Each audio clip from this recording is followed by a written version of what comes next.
Welcome back to another episode of the Higher Ed Podcast. I'm your host, Kamar DJ Arnett. I'm flying solo today. We got a great dynamic guest with us, Dr. Dale Nesbary. How are you, my friend? I'm all right. Hopefully I'm as dynamic as presented. Well, thanks for joining us. I've spoken to you a couple times in the lead up, and you're quite generous with your time. And I'd love for our audience to be able to just kind of hear some of your experience and expertise and knowledge. Let's start maybe by introducing yourself. Give us a little bit of your origin story. How'd you get to where you are today? Yes, indeed. Kamar, let me first start by sharing. Thank you for allowing me to share this time with you. I appreciate it. I know you're busy as well, and it's an honor to be here. But my origin story, I'll try to do it in a 1 minute and 30-second elevator speech. Take your time. So I am currently interim executive director at the USMSM located in Southern Maryland. That's the University System of Maryland, Southern Maryland. I'm here on a one-year assignment, and I'm leading campus through the middle of next year. Now, now my background is as follows. I've spent some time as a consultant. I've spent years, 13 years as a community college president in Michigan, as a provost at a liberal arts college, and as a professor and public administration graduate program director in Michigan as well. Okay. So I have experience outside of the academy, working with the city of Boston as an administrator with the Boston Police Department and the Boston Budget Office, actually, and out of Michigan State University as an undergraduate. Back in the day, working with the legislature and the National Conference of State Legislatures after that. Married to the lovely Connie Nesbary, two adult children I'm proud of. And you might notice in my background, we were and still are both musicians, and we still play a little bit, depending on if someone will ask us, and we're ready to go. So yeah, we Sure. that's a little bit about me. Nice. Well, when did you first fall in love with higher ed? And kind of two-part question, when did you also fall in love with higher ed leadership, which are kind of two different concepts for sure? Well, that's a great question. And I'd say I fell in love with it. I finished my doctorate at Northeastern University in 1995, and I was I'd been in administration for quite some time, 10, 12 years, and decided that I never want to do administration again. This is after having been research director with the Boston Police Department and what was my title with the Budget Office? Assistant Budget Director for the city of Boston and several other positions, contract management director. Uh, and so I said, I've had enough of administration, right? So finished doctorate, law and public policy at Northeastern University in Boston, became a professor, and that was going to be it for me. So I was going to teach, work my way up the academic career path, which I did, and I soon found that I love students. I love being able to help students. I also enjoyed very much working with our community partners, I'll say, whether they were local or national in nature.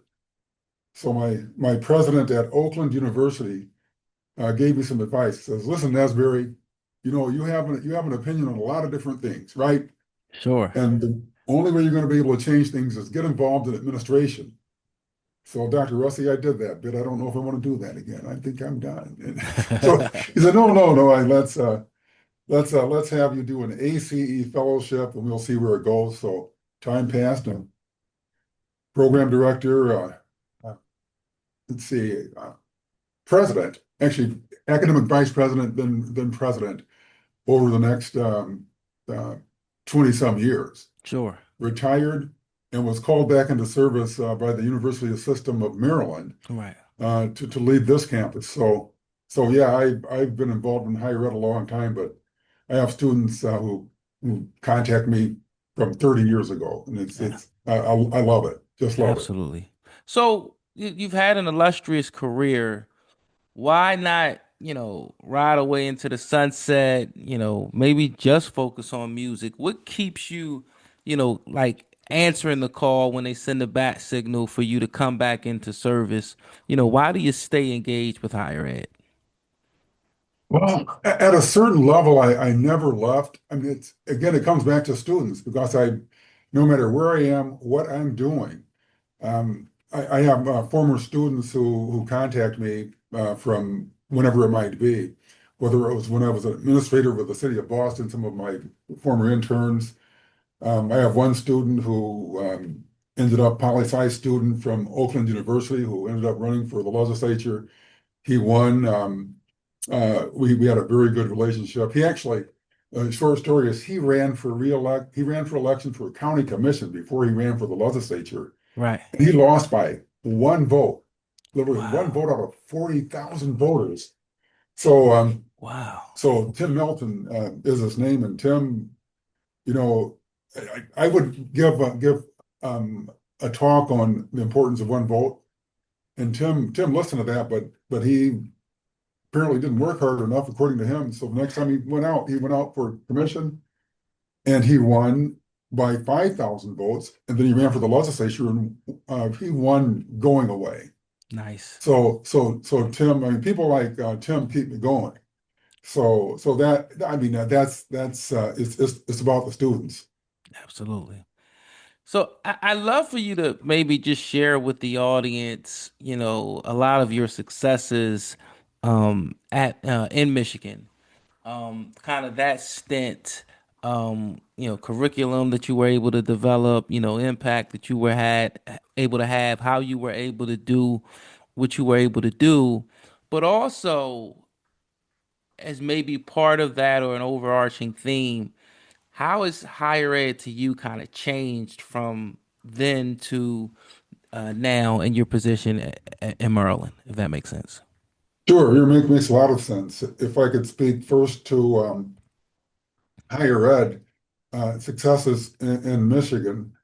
I'll speak to a couple items. One, I just had a conversation with some of our engineering faculty and program directors here on the USMSM campus, and they're looking to grow their enrollment. We're located in California, Maryland, right? So that's in southern Maryland, about as far south as you can get without being in the Chesapeake Bay. So we were having a conversation about what they needed to do to improve and grow enrollment. And they're actually doing a lot of the things that I from my professional experience, academic research, and so forth, they need to do. They're out in the field. They're talking with uh, students who are undergrads at community colleges. They're having conversations with school systems. They're having conversations with the business community. They're having conversations with the Patuxent Naval Air Station, which is the largest naval air station in the world.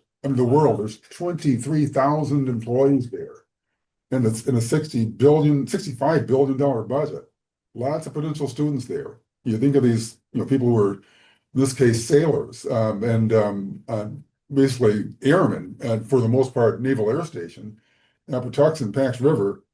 I mean, they need help. They need support. And our faculty in the engineering department, the Clark School of Engineering at the University of Maryland, part of the system as we are, they're working with those students and having them come in to the fold, whether they're undergraduate students or whether they're working on a doctorate. So they're working very, very well and doing the things that they need to do. Now, share the second question for me again.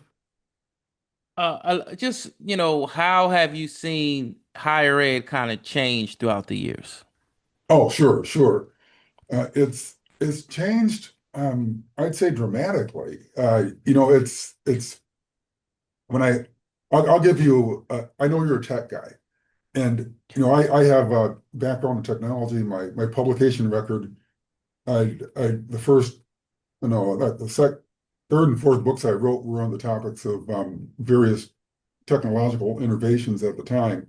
One was the web and research, web-based research. So I almost was not tenured because I was focused on web research.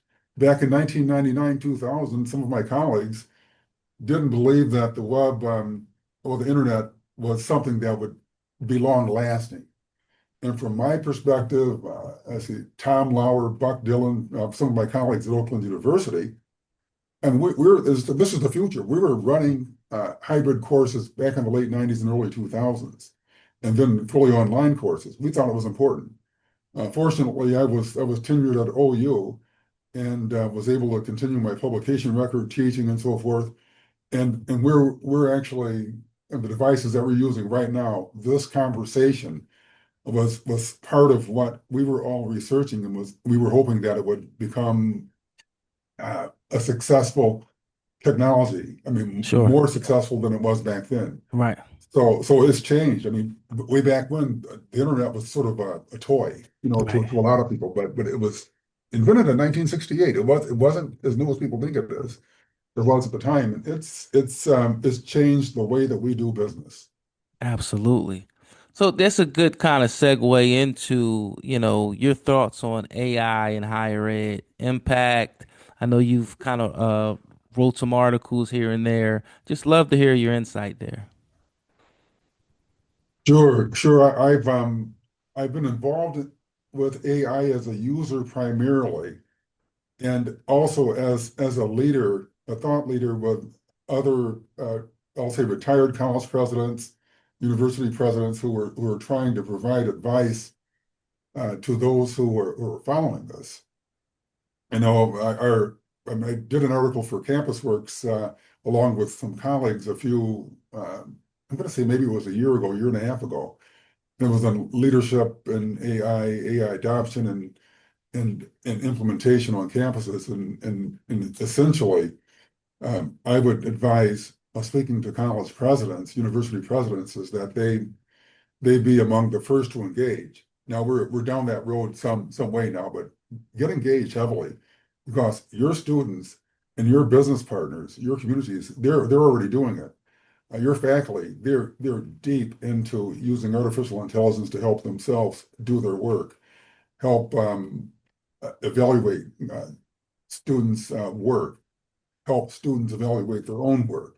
And this is, I'd say, don't depend on artificial intelligence for everything that you do, but be aware Sure. that your data analytics capacity can be improved dramatically by incorporating artificial intelligence in the work that you do to review um, your institutions or your students' work or your interaction with your communities.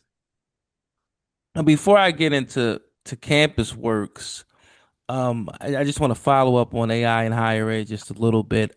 I was watching Sure. I was watching an interview with Michael Jai White. I'm not sure if you're familiar with him or not.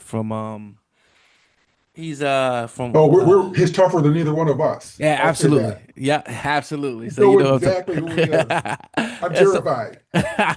yeah, tough guy, but very Oh humble yeah. as well.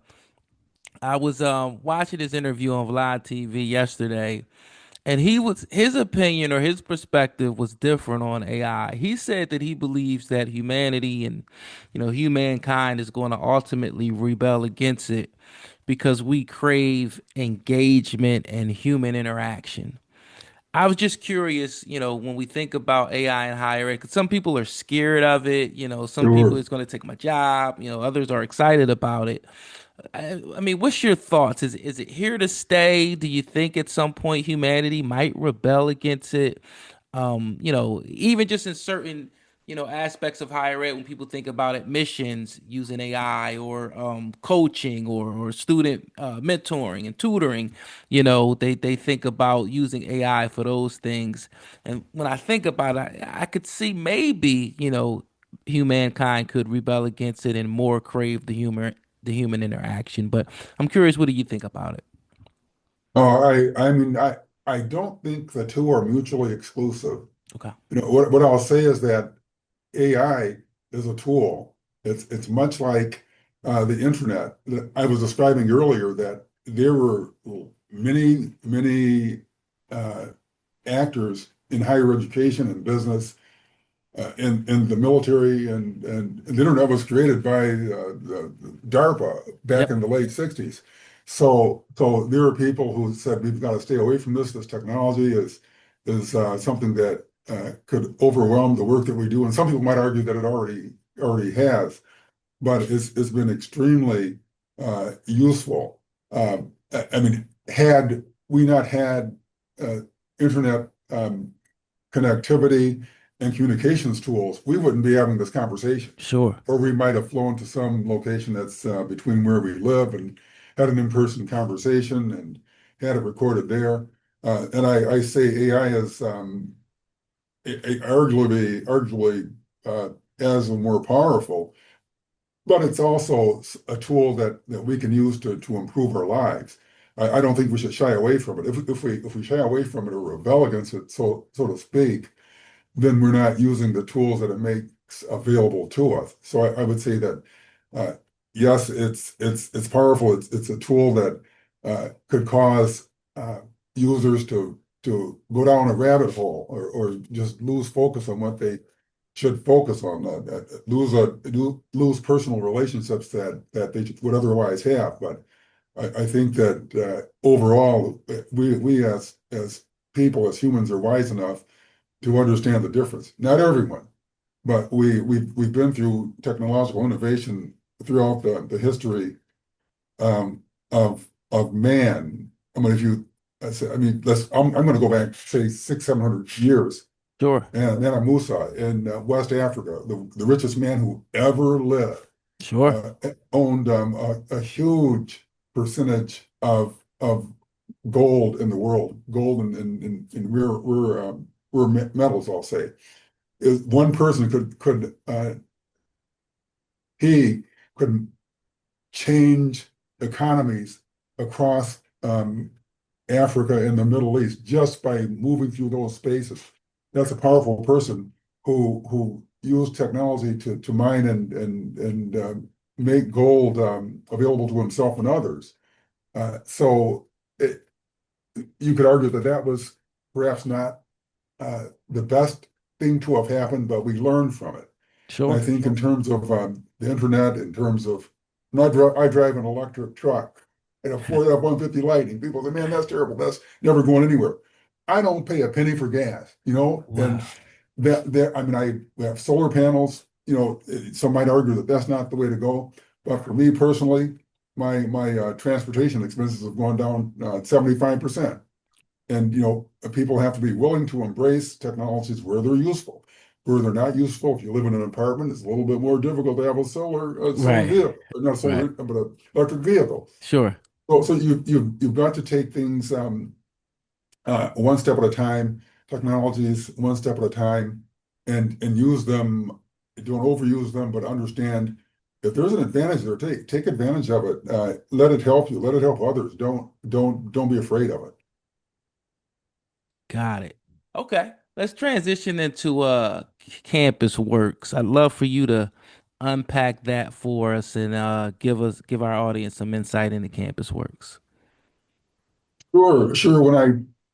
So I failed retirement, right? So I'm college president guy for 13 years, and finishing a career of about 40 years in higher ed and I'll say research and appropriations and budgeting, right? And so some of my colleagues had consulted with various companies that did strategic planning work and so forth, and I had as well, and with many companies out there, Campus Works, Firelli, Lucian, you name it. There's a lot of companies out there that do very good work, and I had some colleagues who had worked for some time with Campus Works doing integrated strategic planning, technology advising, innovation work, and so forth. So I joined their executive advisory board and was with actually technically I'm still with them, but I'm on a leave of absence because I'm working for the University System of Maryland Sure. in this position as executive director of Southern Maryland, USMSM. but I enjoyed the work. I could still remain engaged, and I had some things I felt were useful to offer, and colleagues who we worked with felt the same. But yeah, I mean, Campus works all over the country. They do. I think there's uh, 80 universities and colleges are clients. So we do work, whether it's in AI or whether it's strategic planning. Absolutely.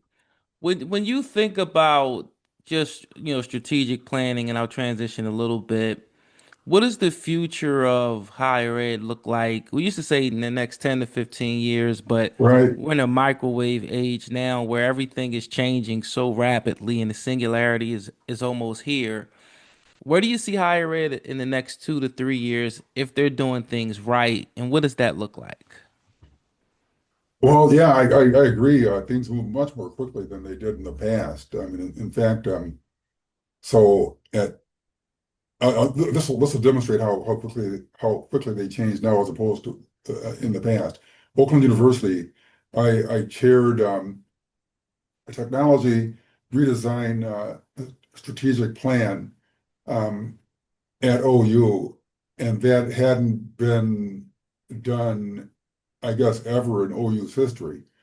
And then the next plan that was put in place was, I believe, 10 to 12 years later.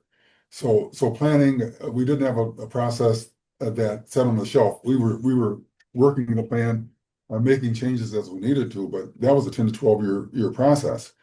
Moved forward to Adrian College. We developed multiple strategic plans, an academic and an operational administrative plan. Those were 5 year plans. Uh, as president at Muskegon Community College, when I was there, so in 13 years I was there, we developed three 5 year plans, and those were anything but collecting dust. So they were moving so quickly that I mean, we raised, I think, $55 million to help support student success and to construct four buildings and multiple renovations. I mean, the first time that happened, I guess, in a major way since 1968. But we needed to move quickly. We needed to work with our governors and legislators. I mean, there's a picture of myself and a couple of the governor and several others who were in our community helping raise money or sign a bill to raise funds for students who needed help from a perspective of finding a pathway from basically middle school through university work. And we had to change our plan to accommodate the world as it changed then.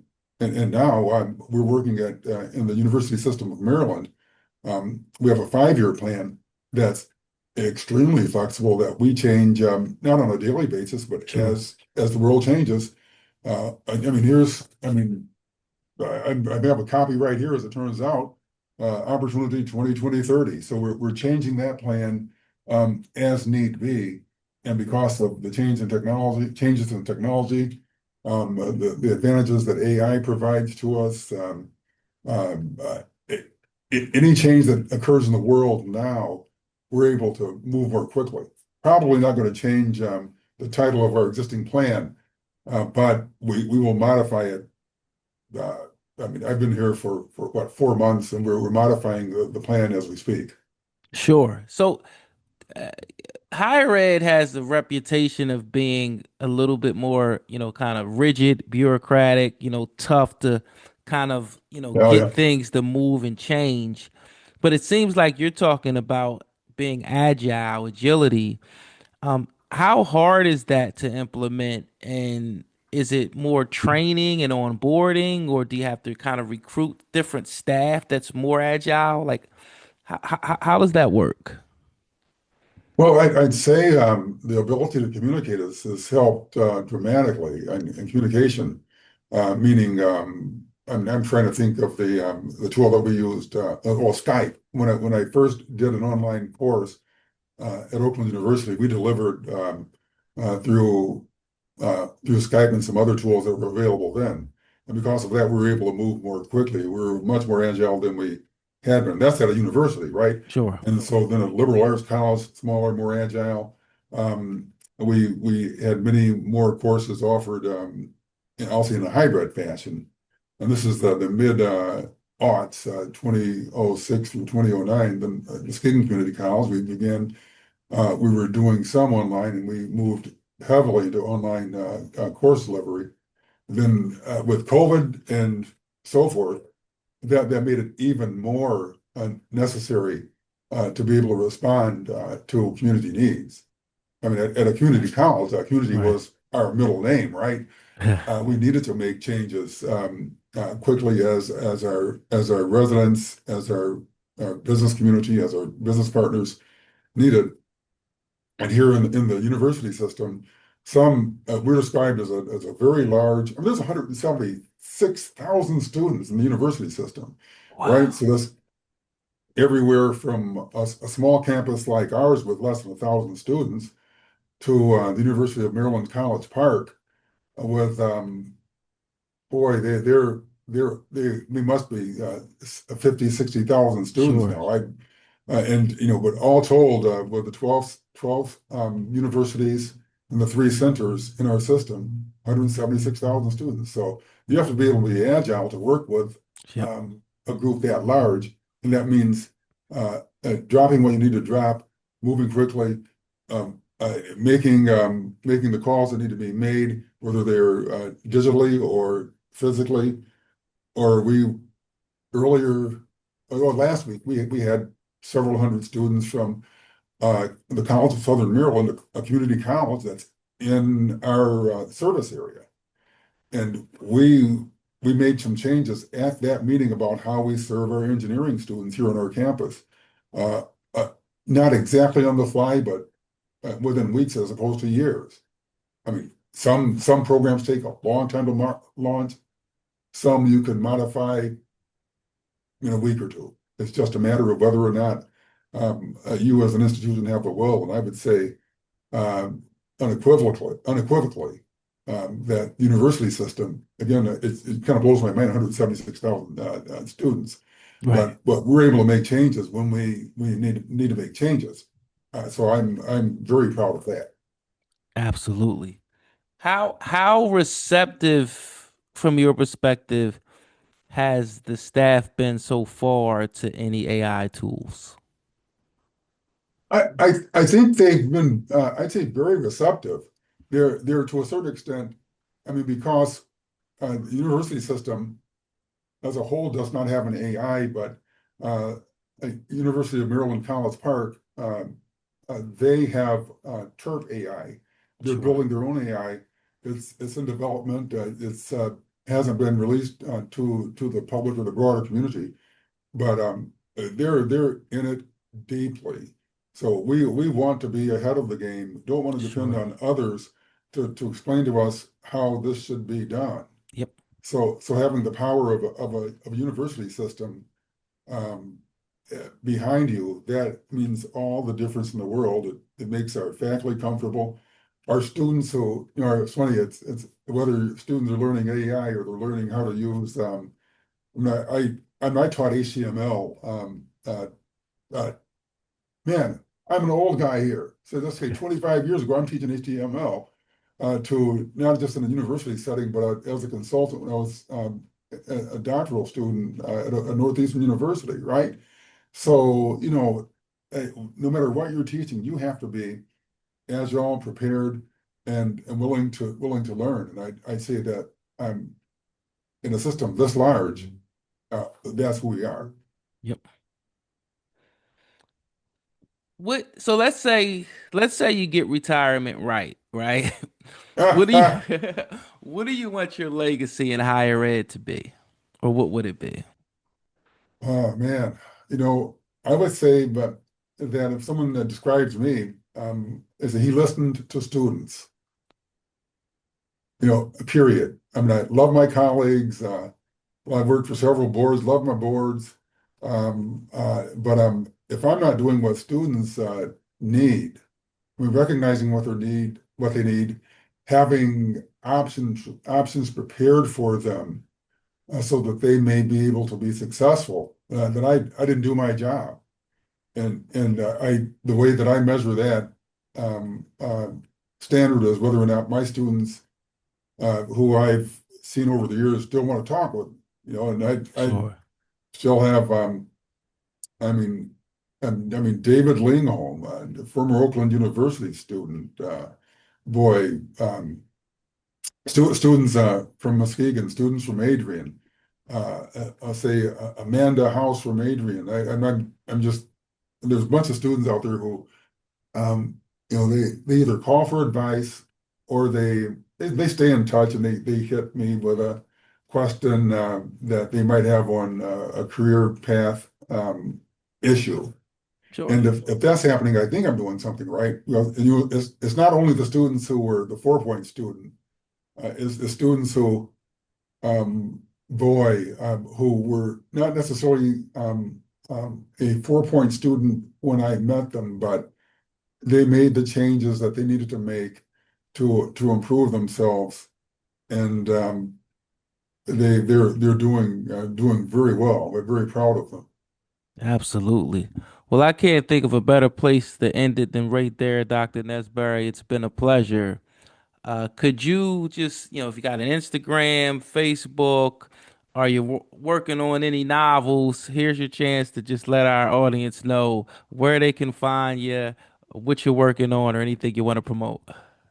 Okay, I'll throw a couple of them out there. First of all, you might see a bass trombone mute sitting on top of my shelf back there with Darth Vader on it. I'm a Darth Vader kind of bass trombonist, right? So if you want to see me playing these days, it's with the Cosmic Symphony Orchestra here in Southern Maryland. Nice. Um, if you want to find me on social media, the main social media I use is LinkedIn. So I use that to send information out there that I think needs to be relayed, and I share that stuff that I think is good. I'm a Facebook kind of guy going back when Facebook was brand new, back in the like 2007, 2008, when my students beat me up so much, I better be a Facebook person.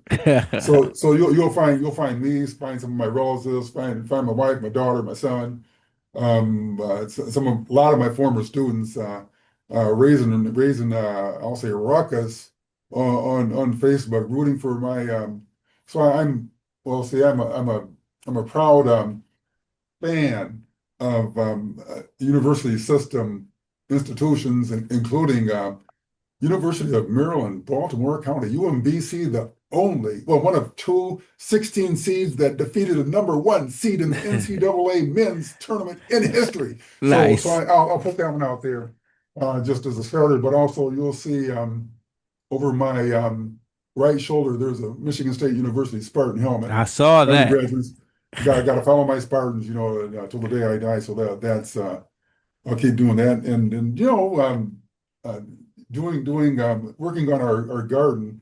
My wife is a master gardener with the University of Maryland Extension Service, right? Nice. And she's a retired psychologist, and just for her, we used to say cooling out. I don't know what they say now to relax. She's in the garden doing her thing. So yeah, if you want to find me, you find me in the garden. You find me with a horn in my hand.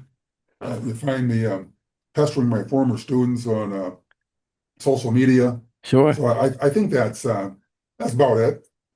Well, thanks a lot, my friend. You enjoy the rest of the day. This was great. This was awesome. Yes, sir. You too.